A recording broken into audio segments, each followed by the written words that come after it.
손흥민 선수가 토트넘에서의 10년 동안 정말 많은 명장들을 만났었는데 데스크라인을 이끌었었던 포체티노 감독도 있었고요. 손흥민 선수가 본격적으로 전성기에 돌입했던 무리뉴 감독, 그리고 손흥민 선수를 득점왕으로 만들었었던 콘테 감독, 그 다음에 잠깐 있었지만 누누 산토 감독, 여기에 더해서 마지막 포스테콜루 감독까지 이 5명의 감독을 거치면서 손흥민 선수도 점점 전술적으로, 그리고 선수의 기량 자체도 성장해 나가는 모습을 보여줬었는데, 이 하나하나씩 감독들이 어떻게 손흥민을 활용을 했었는지 살펴보면, 일단 포체티노 감독의 델리알리, 에릭센, 손흥민, 해리케인으로 이어지는 데스크라인을 빼놓을 수가 없겠죠. 이 데스크라인은 기본적인 핵심이, 포체티노 감독은 후방에서 볼을 소유하는 형태를 굉장히 좋아해요. 그래서 알도베이럴트와 베르통원, 볼을 잘 다루는 선수들이 최후방에 먼저 배치가 되어 있었죠. 그리고 볼을 소유하면서 상대를 앞으로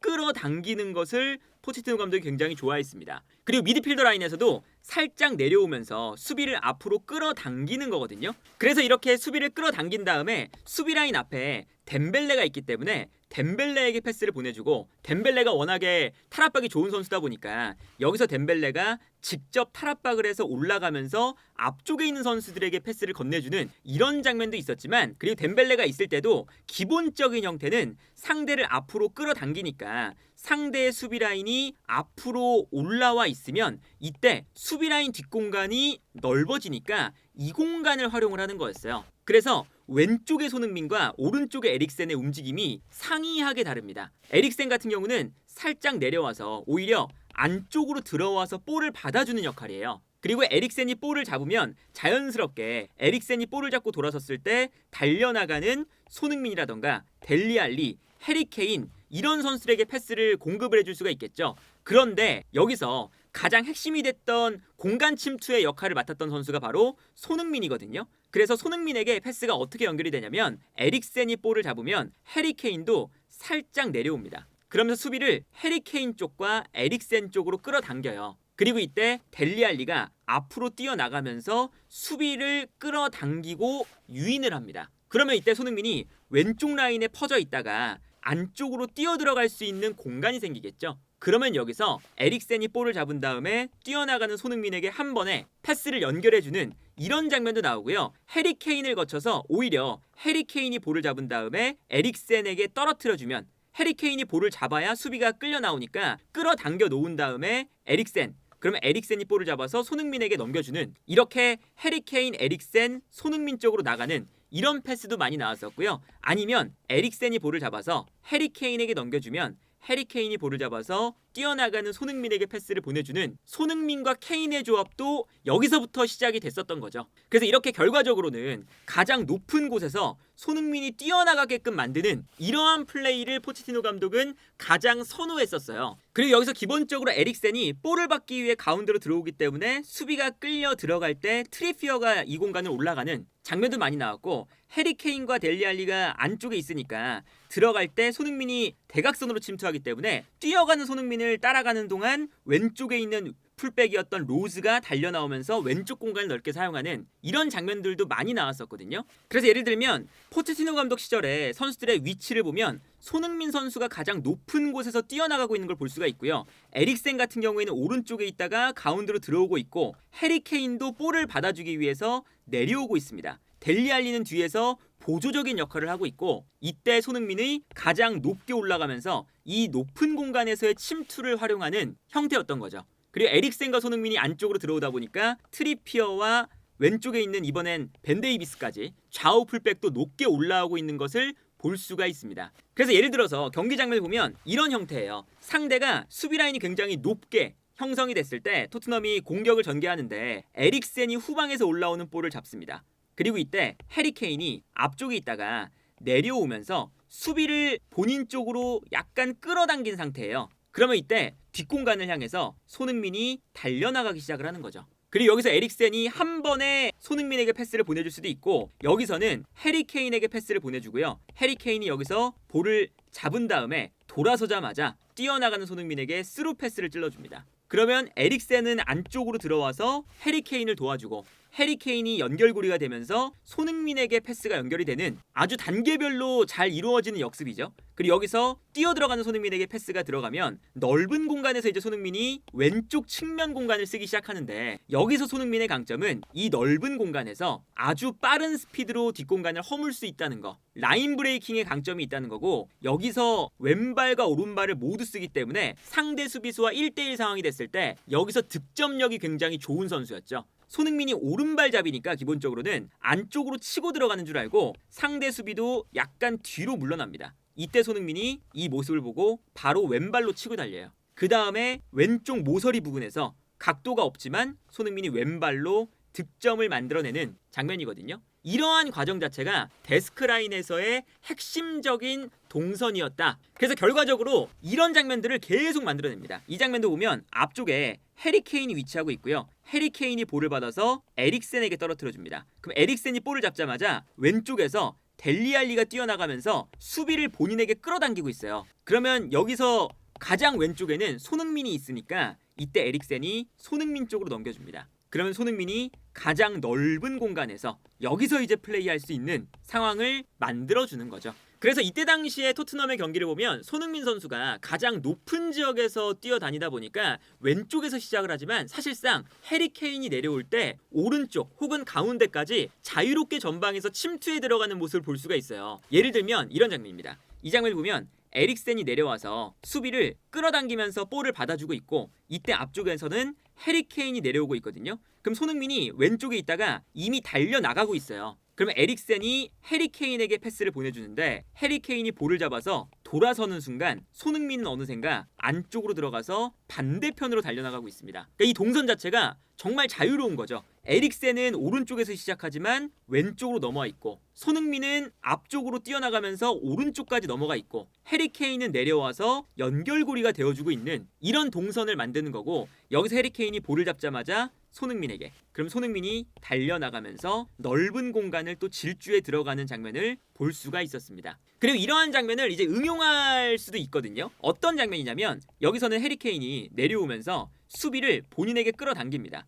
그러니까 오히려 에릭센이 미드필더 라인에 있다가 한 칸 올라가서 요 공간으로 들어가고요. 이때 해리케인이 에릭센에게 패스를 넘겨줘요. 그럼 에릭센이 앞쪽으로 달려나가면서 또다시 연결고리 역할을 하게 되는데, 에릭센이 안으로 들어가다 보니까 트리피어가 올라가면서 오른쪽 측면을 넓게 쓰고 있고요. 이때 왼쪽에는 손흥민, 가운데에서는 델리알리가 침투하고 있습니다. 그러면 이제 여기서 에릭센이 뛰어들어가는 선수들에게 계속 찔러줄 수 있는 패스가 들어가는 건데, 여기서는 달려가는 델리알리에게 패스를 줬어요. 그 델리알리가 앞쪽에서 볼을 잡았는데 여기서 수비수가 볼을 걷어내면서 올라오고 있는 트리피어에게 볼이 갔고, 트리피어가 반대편에 있는 손흥민에게 바로 넘겨줍니다. 그래서 여기서도 바로 트리피어가 볼을 잡자마자 손흥민이 득점을 기록하는 이런 장면이었어요. 그래서 이런 모습들을 보면 델리알리, 에릭센, 손흥민, 해리케인, 요 데스크 라인의 정말 유기적인 자유로운 움직임 자체가 포체티노 감독의 전술의 핵심이었고, 기본적인 형태는 에릭센이 있는 오른쪽 라인에서 패스가 넘어오다 보니까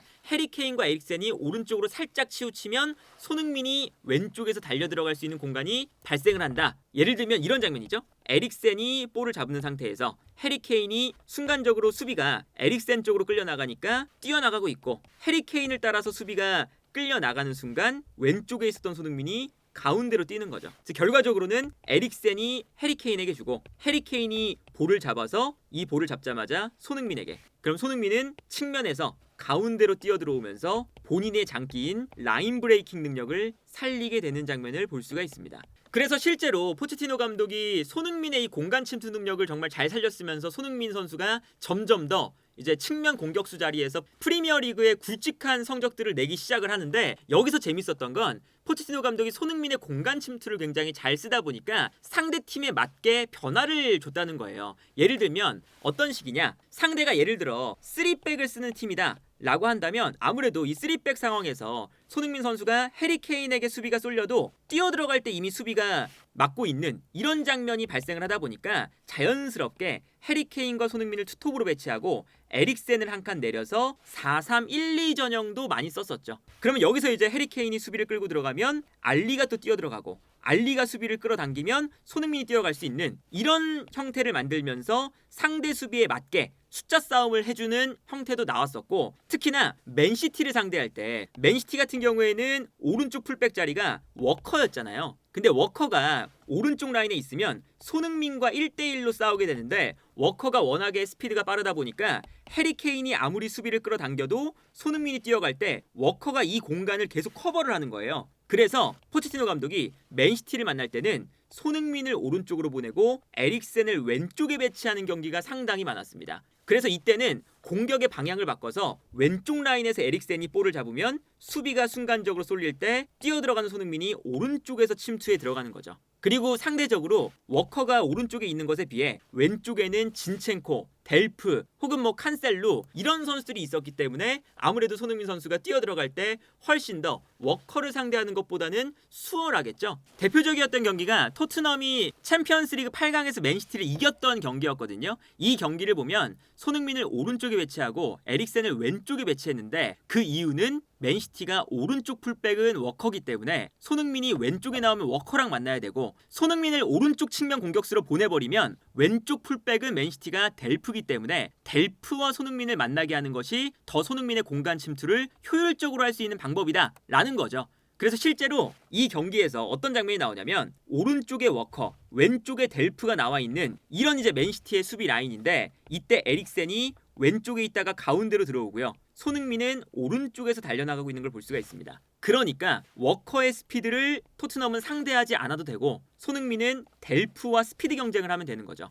그래서 여기서 패스가 들어가면서 손흥민과 델프가 앞쪽에서 달리기 싸움을 하게 되고, 여기서 손흥민이 공간으로 빠져들어가면서 결정적인 찬스를 맞게 되는, 여기서 심지어 손흥민 선수가 볼을 잡은 다음에 델프와의 1대1 대결에서 접고 들어와서 실제로 득점을 기록하는 이런 장면이었죠. 이런 장면들을 보면 포체티노 감독이 손흥민 활용법을 이제 토트넘에 확실하게 안착시켰던 감독이다 라고 볼 수가 있겠고, 그리고 무리뉴 체제로 넘어가게 되면 무리뉴도 기본적으로는 수비를 굉장히 단단하게 만들면서 포체티노 감독과는 약간 결이 다르지만 수비 라인을 내리고 상대가 라인을 올릴 때 역습 축구를 위주로 경기를 진행하는 편이잖아요. 그러다 보니까 손흥민의 역할이 가장 중요했던 건 아무래도 수비를 더 단단하게 만들었을 때 달려나가는 역할이 손흥민이었기 때문이죠. 그래서 왼쪽에는 손흥민, 오른쪽에는 모우라, 이렇게 빠른 선수들을 좌우에 배치를 했었고, 이때 미드필더 라인에도 에릭센이 이제 중간에 떠나는 상황도 있었지만 호이비에르처럼 미드필더 라인에서 싸울 수 있는 선수가 조금 더 중용되기 시작을 합니다. 물론 이제 미드필더 라인에서 조금 더 풀어주는 선수가 필요했기 때문에 로셀소라던가 은돔벨레를 이제 미드필더 라인에 배치하는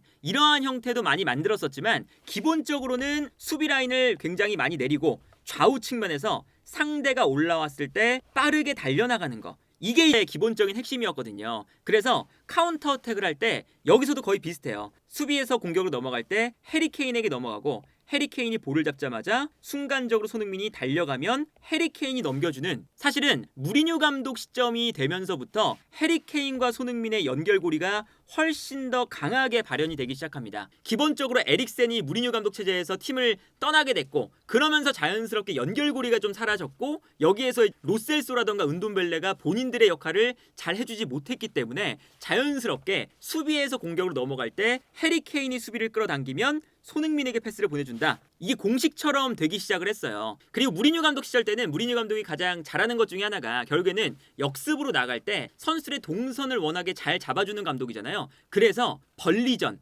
손흥민 선수의 푸스카스 상을 타게 만들었던 이 골이 무리뉴 감독 시절에 나오죠. 이 장면도 수비 라인에서 공격으로 넘어가는 과정이었어요. 이때 손흥민이 볼을 잡고 뛰어나가기 시작을 합니다. 그리고 앞쪽에서 모우라와 그리고 델리알리가 이제 뛰어나가기 시작하거든요.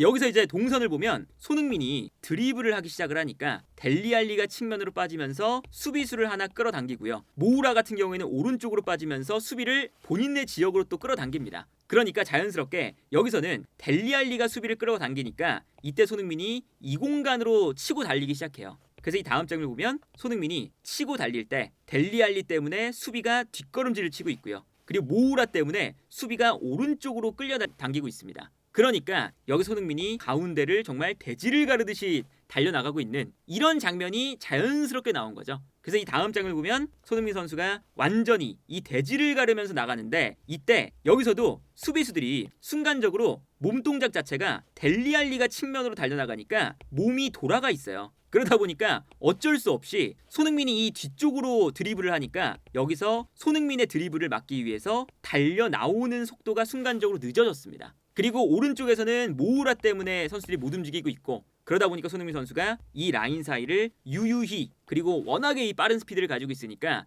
가로지르면서 마지막에 푸스카스 상을 완성시키는 뒷공간 드리블이 나오게 되는 거죠. 이 40m 드리블이 그냥 나온 게 아니라 무리뉴 감독이 이 선수들의 동선을 얼마나 잘 잡아줬는지, 그래서 실제로 무리뉴 감독이 역습 축구를 할 때 손흥민 같은 이 측면 공격수들 빠른 유형의 선수들을 굉장히 좋아하는데 손흥민 선수를 그래서 토트넘에서도 가장 좋아하는 선수 중에 한 명으로 계속 꼽고 있잖아요. 그 이유가 바로 여기에 있었다 라고 볼 수가 있겠고, 무리뉴 감독 시기가 에릭센이라는 패스의 연결고리가 빠지게 되면서 자연스럽게 해리케인과 손흥민의 콤비네이션 플레이가 훨씬 더 많이 나오기 시작했다면 이것을 조금 더 발전시켰던 게 콘테 감독 때거든요. 이 콘테 감독 때는 기본적으로 오른쪽 라인에 쿨루셉스키가 영입이 됐죠. 그러면서 쿨루셉스키 쪽에서 볼을 소유해주고요. 이제 에릭센을 대체할 수 있는 이 연결고리 역할로 쿨루셉스키가 이제 나중에는 배치가 되기 시작하는 거예요. 에릭센이 떠나고 로셀소라던가 은돔벨레가 채워주지 못했던 이 연결고리 역할을 쿨루셉스키가 이제 채워주기 시작을 하는 건데, 여기서 재밌었던 건 손흥민 선수에게 공간을 만들어주기 위해서, 그러니까 콘테 감독도 기본적으로 무리뉴 감독처럼 수비적인 감독이다 보니까 기본적으로 백스리를 사용하지만 굉장히 라인 자체가 낮죠. 그래서 수비 라인을 낮게 일단 설정을 하고 상대가 앞으로 올라오게 됩니다. 그래서 뭐 쿨루셉스키나 손흥민도 좌우에서 정말 많은 수비를 했었잖아요. 근데 여기서 이제 공격으로 넘어갈 때는 상대가 올라와 있으니까 뒷공간을 노리게 되는데 이때 쿨루셉스키의 역할이 볼을 먼저 받아줍니다. 그리고 쿨루셉스키는 오른쪽 라인에서 볼을 받아주기 때문에 수비가 쿨루셉스키에게 쏠리게 되죠. 그러면 해리케인도 약간 움직이면서 수비를 끌어당기게 되고 이때 손흥민이 왼쪽에서 뛰어나가는 이런 동선을 만들기 시작합니다. 그래서 여기서도 쿨루셉스키가 한 번에 손흥민에게 주는 장면도 있었고, 쿨루셉스키가 해리케인, 해리케인이 손흥민, 이렇게 패스가 자연스럽게 넘어가는 장면들이 굉장히 많이 나오거든요. 그래서 손흥민 선수가 콘테 감독 시절에 득점왕을 차지했던 게 우연이 아니라 저렇게 오른쪽 라인에서 왼쪽 라인으로 넘어오는 구조를 만들었기 때문에 손흥민이 가장 높은 지역에서 마무리를 할 수 있는 구조를 만들어줬다는 거죠. 예를 들면 이런 장면입니다. 이 장면을 보면 토트넘이 수비 라인에서 볼을 잡고 있을 때 쿨루셉스키가 앞쪽에서 내려오면서 볼을 받고 있어요. 그래서 쿨루셉스키에게 먼저 패스를 넘겨주고요. 쿨루셉스키가 볼을 받아서 돌아서게 됩니다. 돌아서서 앞으로 이제 달려나가기 시작을 하는데 이때 해리케인과 손흥민이 달려들기 시작을 하는 거죠. 여기서부터.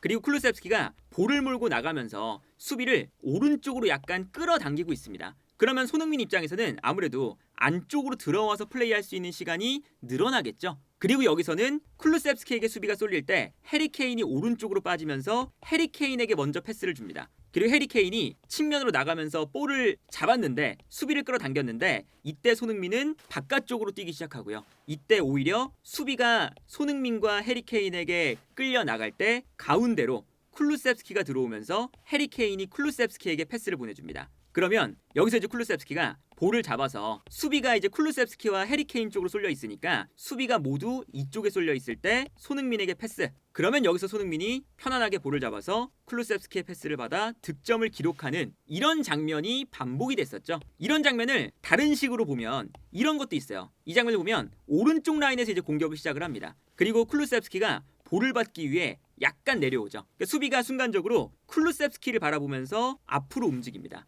이때 해리케인이 그 모습을 보고 살짝 왼쪽으로 빠지면서 수비수 한 명을 또 끌어당겨요. 이때 손흥민이 안쪽으로 들어와 있다가 손흥민이 뒷공간으로 뛰기 시작합니다. 그러면 여기서 한 번에 해리케인을 보고 해리케인에게 넘겨주고요. 해리케인이 여기서 머리로 볼을 맞추면서 바로 떨어뜨려주고, 그리고 이때 손흥민이 뒷공간으로 달려가는 완벽한 콤비네이션이 나오는 거죠. 이 장면을 보면 쿨루셉스키에게 수비가 끌려나가 있고 해리케인에게 수비가 끌려나가 있으니까 손흥민에게는 뛰어들어갈 수 있는 공간이 나오는 거거든요. 그래서 해리 케인을 거쳐서 한 번에 패스가 떨어지고 여기서 손흥민 선수가 뒷공간을 향해 편안하게 달려가는, 여기서도 이제 득점이 나오는 장면이었죠. 이런 장면을 보면 태 감독이 손흥민의 동선을 가장 극대화시키면서 손흥민을 프리미어리그에서 가장 많은 골을 넣게 만들었던 전술이 바로 쿨루세프스키, 해리 케인, 손흥민 이 삼각편대를 활용했던 전술이었다 라고 볼 수가 있겠고, 물론 태 감독의 이제 두 번째 시즌이 되면 이제 상대 팀들도 태 감독이 수비하다가 역습을 너무나 잘하는 감독인 걸 아니까 수비 라인을 완전히 내려버리면서 공간을 내주지 않는 형태로 가죠. 그러다 보니까 여기서 이제 콘테 감독이 왼쪽에 페리시치, 오른쪽에 도어티 혹은 뭐 에메르송 로얄 이런 선수들을 활용해서 좌우 측면에서 크로스를 올리는 형태를 이제 취하기 시작했어요. 그러다 보니까 이제 손흥민 선수 같은 경우에는 공간이 없는 상황에서 크로스 위주의 전술이 되다 보니까 박스 안에서 싸워야 되는 형태가 되면서 두 번째 시즌의 콘테 감독 시절에는 손흥민의 이 공간 침투 자체가 많이 나오지 않게 되는 그런 문제점은 존재했었다. 그리고 사실은 이 콘테 감독으로 오기 전에 누누 산토 감독도 있었죠. 근데 산토 감독 자체 같은 경우에는 손흥민의 공간 침투를 실제로 활용을 좀 하려고 했어요. 그러다 보니까 이제 재밌는 형태가 어떤 게 나오냐면 누누 산토 감독 같은 경우에는 이런 전술도 사용했었죠. 해리 케인을 오히려 왼쪽 측면에 배치를 하고요. 손흥민을 최전방에 배치를 하면서 해리 케인이 수비를 끌어당기면 손흥민이 뛰어나갈 때 뛰어나가는 손흥민에게 패스를 주는, 손흥민을 오히려 원톱으로 사용하는 이제 누누 산토 감독의 전술도 있었거든요.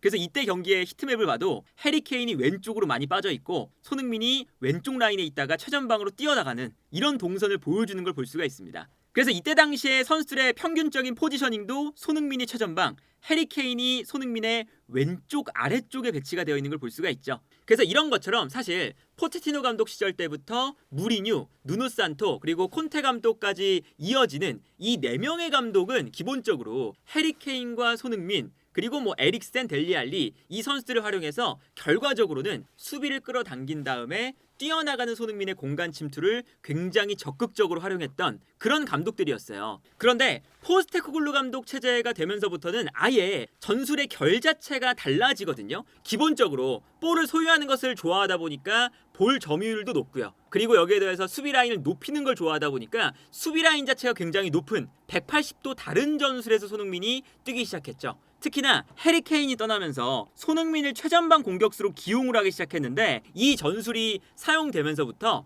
포스테코글루 감독이 부임한 이후에 10라운드 동안 리그에서 단 한 번도 패배를 기록하지 않으면서 리그 1위를 달릴 수 있게 만들었던 원동력이 됐었어요. 그래서 손흥민을 최전방 공격수로 사용하는 새로운 방식의 손흥민 활용법을 포스테코글루 감독이 보여줬는데 어떤 거냐면 기본적으로는 해리 케인과 다르게 손흥민은 스피드를 갖춘 공격수다 보니까 손흥민의 스프린트를 활용한 경기 운영 방식을 사용하기 시작합니다. 처음에는 일단 수비 라인에서는 볼을 잡았을 때 볼을 소유하면서 최대한 볼 점유율을 늘리거든요. 그러면 볼 점유율을 늘릴 때 토트넘이 오른쪽에 있는 포로, 왼쪽에 있는 우독이 좌우 풀백들이 안쪽으로 들어오면서 중앙 미드필더의 숫자를 굉장히 많이 늘려놓습니다. 그러면 아무래도 상대도 가운데로 밀집하면서 중앙 지역의 선수가 굉장히 많이 모여들잖아요. 그러면 이때 좌우 측면에서 클루세프스키나 존슨 같은 선수들이 측면으로 내려오면서 볼을 받아주는 이러한 형태가 될 때도 있고요. 기본적으로는 중앙에 모여드니까 상대가 앞쪽에서 압박을 하기가 되게 수월해지거든요. 아무래도 좁은 공간에서 선수들이 많이 모여있다 보니까 토트넘이 이 공간 안으로 패스를 주기가 굉장히 어려운 상황이었어요. 그런데 이 어려운 상황을 어떻게 풀어내냐면 손흥민이 최전방에 있다 보니까 손흥민이 전방에서 계속 라인을 타고 움직이면서 뒷공간으로 뛰어들어가는 제스처를 취합니다. 그러면 손흥민이 뒷공간으로 뛰어들어갈 때 수비가 뒤로 물러났다가 다시금 수비가 오프사이드 라인을 걸기 위해서 올라오면 손흥민이 다시 들어갔다가 빠져들어가는 이런 움직임을 앞에서 계속 들어왔다 나갔다 계속 반복을 해요. 그러면 자연스럽게 손흥민이 뛰어나가면서 수비가 뒤로 물러나는 시간이 발생을 하게 됩니다. 그러면 이때 여기서 상대 수비 라인이 뒤로 물러나게 되면 그 순간 이 앞공간으로 쿨루세프스키가 들어온다거나 메디슨이 움직인다거나 혹은 포로가 올라가면서 이 공간에서 볼을 받아준다는 거죠. 그래서 안쪽으로 선수를 밀집시켜 놓은 다음에 손흥민이 수비를 뒷공간으로 밀어 놓으면 요 라인 사이의 공간을 활용해서 탈압박을 하는 형태가 굉장히 많이 나오기 시작합니다. 그리고 여기서 직접적으로 손흥민이 뒷공간으로 뛰어 들어가는 척을 하다가 다시 내려와서 볼을 받는 이런 움직임도 굉장히 많이 보여주기 시작하죠. 흔히 이야기하는 손흥민을 제로톱으로 활용하기 시작을 합니다. 그래서 예를 들면 이런 방식이에요. 이 장면을 보면 토트넘의 선수들이 가운데 지역으로, 특히나 좌우 풀백이 안쪽으로 들어와 있기 때문에 선수들이 가운데 쏠려 있습니다. 그리고 상대 선수들도 아무래도 토트넘이 가운데로 들어오니까 안쪽으로 들어와서 수비를 하고 있어요. 그래서 이 가운데 지역에 굉장히 많은 선수가 밀집을 하죠. 그러다 보니까 토트넘이 후방에서 볼을 전개를 하는데 가운데를 거쳐갈 수가 없는 거예요. 그러다 보니까 앞쪽에서 손흥민이 달려나가면서 수비를 뒤로 물러나게 만듭니다. 그러면 이 앞에 공간이 발생을 하겠죠. 그리고 이 공간이 발생할 때 손흥민이 달려나가다가 순간적으로 내려오면서 여기서 볼을 받습니다. 그래서 상대가 손흥민의 움직임 때문에 미드필더와 수비 라인의 거리가 멀어진다는 문제가 생기게 되는 거거든요. 그리고 여기서는 손흥민이 순간적으로 공간을 튀어나가다가 내려오면서 볼을 받아주고요. 여기서. 그리고 볼을 받자마자 뛰어나가는 선수에게 패스를 찔러주면서 뒷공간이 무너지는 이런 장면이에요. 그리고 여기서 그치는 게 아니라 측면으로 패스를 보내준 다음에 측면에서 쿨루셉스키가 볼을 가지고 뛰어나가니까 손흥민이 멈추지 않고 내려왔다가 다시금 오버래핑을 하면서 공격을 도와주기 시작을 합니다. 그래서 뛰어나가는 손흥민에게 패스를 쿨루셉스키가 보내주고 여기서 손흥민이 측면으로 달려나가면서 컷백을 해주고 결정적인 찬스가 나오는 이런 장면이거든요. 그래서 손흥민의 이 최전방 공격수 기용은 최전방에서 라인 브레이킹을 할 수 있는, 달려나갈 수 있는 유형의 최전방 공격수가 계속 라인을 나갔다가 들어왔다가 라인 브레이킹을 계속 끊임없이 하면서 90분 내내 상대 수비를 괴롭힌다는 게 아주 큰 특징 중에 하나였고요. 토트넘이 후방에서 볼을 전개하는데 상대가 압박을 하고 있거든요. 그러니까 손흥민이 여기서 최전방 공격수 자리에서 달려나가고 있습니다. 그러니까 수비가 순간적으로 뒤로 물러났죠. 그래서 다시 손흥민이 뒤로 물러나다가 다시 앞으로 움직여요. 그래서 순간적으로 앞으로 움직이니까 수비가 어쩔 수 없이 손흥민을 다시 따라 나옵니다. 아무래도 상대의 미드필더와 수비 라인의 공간이 많이 발생을 하다 보니까 이 공간으로 손흥민이 내려가는 거죠. 그러면 이번에는 내려오면서 수비가 본인을 따라오도록 만들고 본인을 따라오는 순간 바로 방향을 전환해서 달려나가기 시작합니다. 그리고 이때 한 번에 손흥민에게 패스가 들어가고 여기서 뒷공간이 완벽하게 무너지는 이런 패턴이었어요. 그래서 손흥민이 뒷공간을 무너뜨리면서 완벽하게 달려나가는 손흥민에게 패스가 연결이 되는 거죠. 이 장면을 보면 손흥민은 달려나가고 있는데 상대 수비는 손흥민을 따라 나가다가 순간적으로 역동작에 걸리는 걸 볼 수가 있고요. 그래서 뒷공간을 완전히 손흥민이 달려나가면서 이제 무너뜨린 다음에 여기서 본인에게 수비가 쏠리니까 수비가 쏠릴 때 반대편에 있는 선수에게 패스를 보내주고 결정적인 찬스가 만들어지죠. 그리고 반대편으로 패스가 넘어가니까 수비가 이번에는 반대편에 있는 선수들에게 쏠리는데 이때 손흥민이 다시금 공간을 찾아 뛰어들어가고 이 공간으로 패스, 여기서 손흥민이 득점을 기록하는 장면을 볼 수가 있었습니다. 이런 모습을 보면 손흥민의 라인 브레이킹을 포스테코글루 감독이 정말 잘 살렸다 라고 볼 수가 있겠고, 여기에 더해서 손흥민을 원톱으로 기용했을 때 아까 말씀드렸던 스프린트를 많이 활용한다는 것을 포스테코글루 감독이 전방 압박에 활용을 많이 합니다. 어떤 식이냐면 손흥민의 스피드가 빠르기도 하고 부지런한 선수다 보니까 빠르게 이제 달려들기 시작하는데 여기서 달려들 때 손흥민의 포인트는 그냥 달려드는 게 아니라 한쪽 측면을 막아 세우면서 달려듭니다. 요 이제 가로막으면서 달려나가는 포인트를 손흥민이 이제 하게 되는 거죠. 그러면 자연스럽게 손흥민이 한쪽 측면을 막으니까 상대 선수 입장에서는 반대편으로 패스를 보낼 수밖에 없잖아요. 그러면 그 순간 토트넘이 준비를 하고 있다가 순간적으로 반대편에 달려나가면서 이미 압박 라인을 만들어 놓습니다. 그래서 반대편으로 패스를 주는 순간 여기서 압박을 해서 볼을 빼앗는 이런 식의 압박을 포스테코글루 감독이 굉장히 많이 보여줬거든요. 예를 들면 이렇습니다. 손흥민 선수가 가장 이제 앞에서 압박을 하기 시작하는데 패스가 뒤로 넘어가는 순간 손흥민이 압박을 위해서 달려가기 시작해요. 달려갈 때 한쪽 측면을 막으면서 달려갑니다. 그러다 보니까 한쪽 측면을 막으면서 달려가면서 상대를 여기서 가로막게 되고요. 그러면 상대팀은 아무래도 볼을 가졌을 때 반대편으로 패스를 줘야 되잖아요. 근데 이때 이미 뒤에 있었던 토트넘의 선수들은 손흥민의 방향에 따라서 반대편 측면을 이미 압박을 하고 있어요. 그러다 보니까 여기서 볼을 빼앗을 수가 있게 되는 거죠. 그리고 이 다음 장면을 보면 자연스럽게 수비가 백패스를 했는데 이때 손흥민이 또다시 안쪽으로 들어가니까 완벽하게 골키퍼까지 방향을 완전히 한쪽 측면을 가로막았고 반대편에는 이미 토트넘이 압박 라인을 구축하고 있는 이런 형태가 되는 거거든요. 다른 장면도 마찬가지입니다. 이 장면도 손흥민이 압박을 할 때 한쪽 측면을 삥 돌아서 압박을 해요. 그러니까 어쩔 수 없이 이쪽이 막혀 있어서 수비수가 골키퍼에게 줍니다. 그러면 또 손흥민이 달려가면서 한쪽 측면을 막겠죠. 그러면 손흥민이 달려갔을 때 골키퍼의 왼쪽 공간을 막아버리니까 상대 골키퍼는 반대편으로 패스를 줄 수밖에 없거든요. 근데 반대편으로 패스를 주는 순간 이미 토트넘은 손흥민의 압박 방향을 보면서 한쪽 측면으로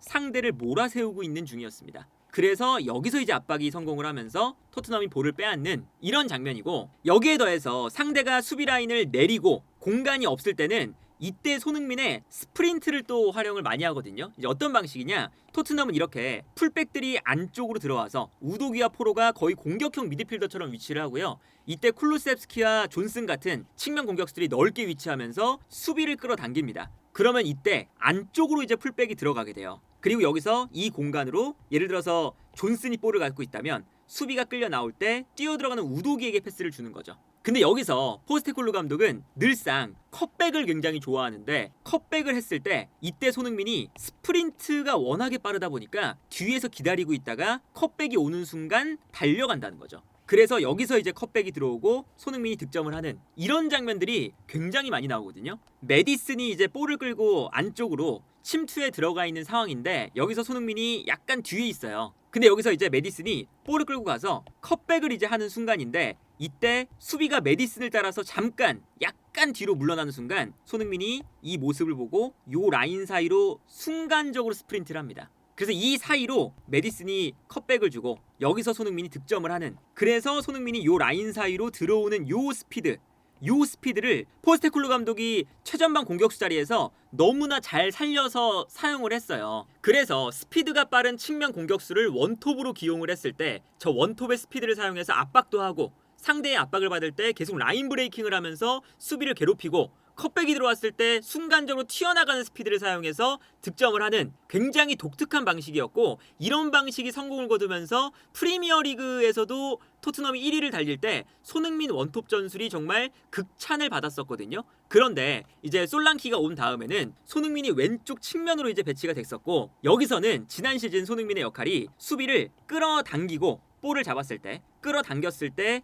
뛰어들어가는 풀백에게 패스를 공급하는 역할을 지난 시즌엔 또 맡았습니다. 이것도 역할 자체가 매우 많이 달라진 상황이었다 라고 볼 수가 있는데, 손흥민 선수가 또 이 역할에 적응을 어느 정도는 했거든요. 그래서 이렇게 측면 지역에서 손흥민이 볼을 잡았을 때 수비가 순간적으로 끌려 나오게 되면 이때 끌려 나올 때 뛰어들어가는 선수가 한 명 있고, 여기서 손흥민이 뛰어들어가는 선수를 보면서 볼을 잡고 뛰어들어가는 선수에게 예술적인 패스를 찔러주는 이런 장면들이 자주 나오기 시작했습니다. 그래서 손흥민 선수가 지난 시즌에는 측면 플레이메이커처럼 플레이를 많이 했고요. 여기서 이제 패스가 들어가면서 이제 뛰어들어가는 선수에게 정확하게 연결되고 득점이 나오는 이런 장면이었거든요. 그러니까 손흥민 선수가 이제 포체티노 감독 때부터 콘테 감독, 무리뉴, 누누, 그리고 포스테코글루 감독까지 거치면서 맡았던 역할 자체가 계속 다양하게 바뀌고 있어요. 그만큼 이제 많은 감독들을 만났고, 포체티노 감독이나 무리뉴, 그리고 콘테, 누누 이런 감독들은 선수단의 구성에 따라서 손흥민이 뛰어들어갈 수 있는 스프린트 및